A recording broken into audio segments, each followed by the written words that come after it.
We're now at the point where our commander-in-chief has to call out the blatant lies and misinformation coming from Trump and MAGA Republicans over the hurricane and hurricane relief efforts. There's simply no place for this to happen. Former President Trump has led the onslaught of lies. Assertions have been made that property is being confiscated. That's simply not true.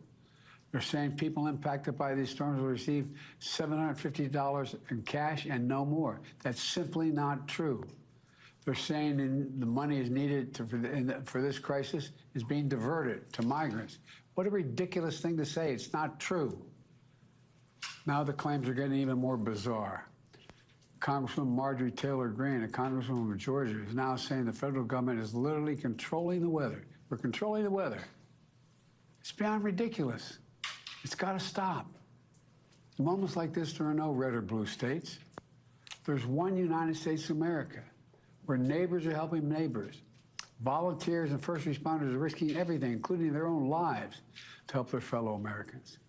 It's so wild, crazy, and sad that our president even has to address this.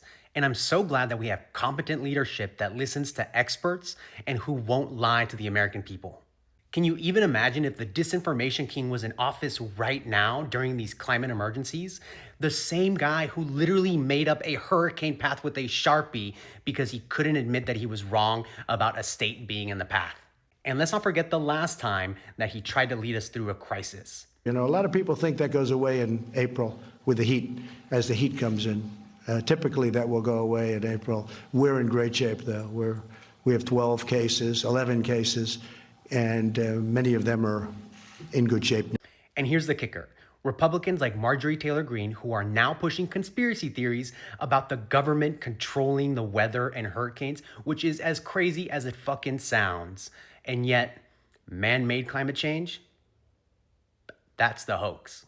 We cannot ever have conspiracy theories and climate change deniers and people who won't tell Americans the truth ever in the White House again. And we'll make sure of that when we elect Kamala Harris next month.